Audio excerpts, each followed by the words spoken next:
Negosyo po ako ng ganito, hindi na po nakakaalis ng Palawan. Hindi po kasi malaki na yung business. Lumalaki na po kasi siya. Landslide na kasi yung lupa. So, anytime pwedeng mahulog yung church pag umulan. Pwedeng ma-landslide. Okay. 1, 2.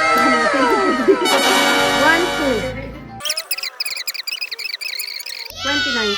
30 pieces. 30 pieces, white and purple. Ang daming purple ni Ma'am. Yan. O, diba? Thank you, Ma'am Fritz Fernando. White and purple ang nakuha ni Ma'am Fritz.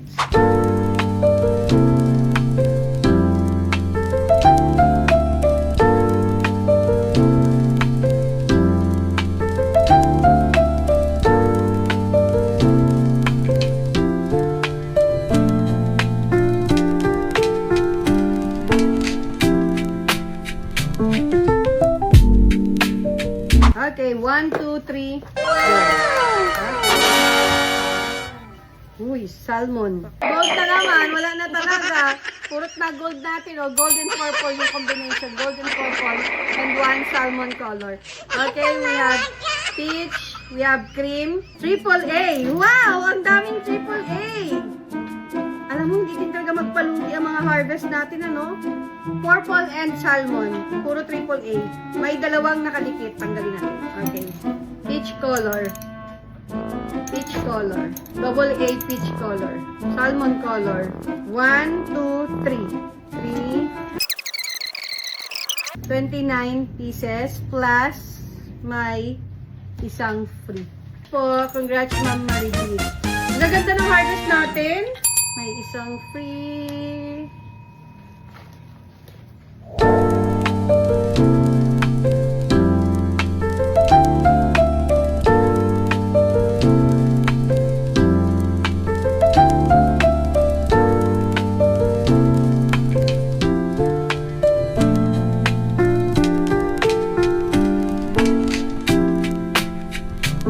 Gold Day! Gold Day! Ang bansa pala kayo, ha? Basahin mo, Dobe? Ay, habang... May nahulog na isa. Okay, barok. Color, peach. Ay, ito white. White color. Wow, ang ganda nito, ah. Ang tulis. Dudo yun. Ang tulis. AAA quality. AAA quality. Purple. Yes. Grabe po mga tag-ip. Wow. Okay. Okay. 4 ang laman ng barok. Tingnan nyo ang kanyang harvest. Malapit ka lang dito. Wala bang taga-ano dyan? True po, international. Taray, ang dami ko. Puro international ang mga viewers ko pala. Kanina pa ako nanonood. Kaya pala walang nagpa-picture sa akin dito. Ito yung kay Ma'am, ano, di ba? Kay Ma'am Karin ba to? Opo. Pag may mga pumupunta po nila like yung mga bisita, napanood kita na viewer mo ako, mga international. Karamihan po ng viewer ko, karamihan ng mga pumupunta dito, mga international, direct from the airport. Halos karamihan po ng nabasa natin, nabasa ko, puro mga international, hugas ang perlas. Ito na ang pinakamaduming perlas na nakita ko. Alam mo, may gusto ba akong bisitahin? Gusto kong bumisita sa mga lugar niyo. Oo. Kasi hindi pa, talaga ko na po hindi nakakapamasyal. Dito lang po ako sa Palawan. Naawa na nga po ako sa sarili ko, naburon ako sa Palawan. Wala nang nagka-negosyo po ako ng ganito, hindi na po nakakaalis ng Palawan. Hindi po kasi malaki na yung business. Lumalaki na po. Hindi madami na empleyado. So, kailangan talaga, this is my first year. Ngayon, lumalaki siya. Pero hindi ko po ito nakuha ng one take. Marami po akong pinagdaanan. Matagal na po ako sa pearl industry. Pero yung pwesto na to, ito yung naging lucky charm ko. Pero itong pwesto na to, hindi siya lang basta lucky charm. I-pledge ko to sa Panginoon. Talagang inano ko to. Hiningi ko sa Kanya. Matagal kong pinag-pray, nabigyan ako ng magandang location. Kaya naman napaka-smooth. In 1 year, makwento ko lang po kasi this is my first year anniversary. Ang tagal kong pinag-pray yung pwesto na to. Nabigyan ako ng magandang pwesto. Napakaganda po ng, sabi ko, parang buong lugar dito sa Santa Monica sa amin, iniikot ko na tinitingnan ko yung pinakamagandang location. Hindi ko akalain na super best location yung binigay sa akin ng Panginoon. And maraming problem dito, pero sa lugar, nung time na kinuha ko siya. Pero lahat yun, by faith, inayos talaga ng Panginoon. As in, inayos niya lahat. And in 1 year time, Sabi nga ni Kuya Ernie dito kanina, naka-expand na ako dito. Kasi itong likod na to wala talaga po. Ito lang ano, yung sa souvenir area. So, paunti-unti lumalaki. Then, ngayon po, sobrang sikip na po namin kasi yung mga empleyado ko dumadami. Right now, nakakagulat kasi ang bilis ng progress. AAA quality. And yung social media ko, this year, ngayon lang po ako lumabas sa social media. Vlog. First time ko po yun. Yung mga viewers ko, okay naman. Masaya naman sila manood sa akin. Natutuwa sila. Nabibless naman sila sa buhay ko. Totoo. Nabibless naman po sila sa buhay ko. So, tinuloy-tuloy ko yung pagbablog. Yun. So, ito yung narating ko in 1 year. Yun, marami na tayong nabigyan ng employment. Kaya salamat po sa inyong lahat kasi talagang grabe yung blessings ng Panginoon po sa amin. May kausap akong magsusolar nitong shop namin. Before mangyari yung pag-trending namin sa vlog. May project yung church namin. Si project yung church namin, nag-landslide na kasi yung lupa. So, anytime pwedeng mahulog yung church pag umulan. Pwedeng ma-landslide. So, million project po yun. Sabi ko, mag-pledge ako ng malaking halaga. So, nag-pledge ako ng malaking halaga.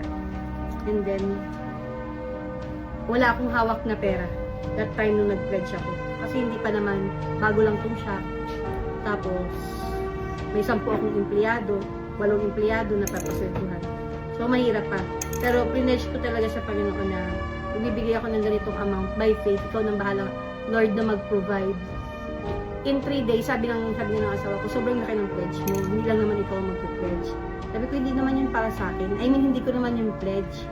Ano yun? Hinihingiin ko yun sa Panginoon. Hindi yun manggagaling sa atin. Hinihingiin ko yun sa Panginoon. So, in 3 days time po, na-provide ko, na ibigay ko na kaagad sa church yung pledge.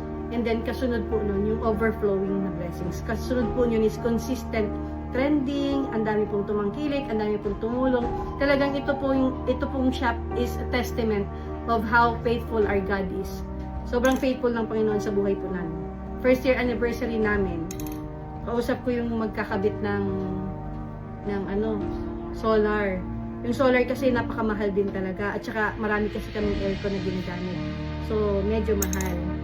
Ito hindi ko pa po nasasabi sa church. Pero sasabihin ko sa inyo. Yung solar ng church, pinapag-pray ko. Sinabi ko kay asawa kagabi na ipapag-pray ko. Sasagutin namin. Pero hindi yun from my own money. God will provide that through my sales. So, yun po.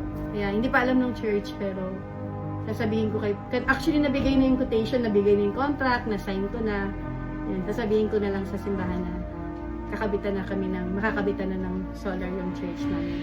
Pero yun ay, alam ko, ipoprovide. Dapat kasi kung naniniwala ka talaga na God will provide, unahin mo yung faith. Ilagay mo na yung faith dyan. And then, blessings will follow. Ganun po yung ine-exercise ko palagi. Kaya ayun.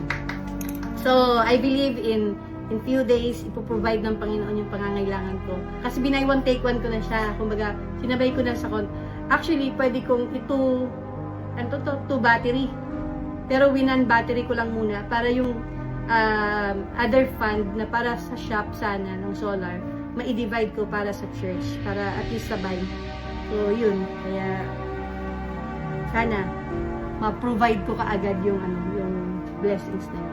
Natatouch lang ako. Alam nyo, kahit may kalokohan ako, po ako sa Panginoon.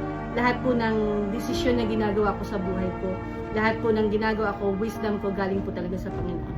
Kaya ako sa greatness. Sorry, tama na. Okay, 1, 2,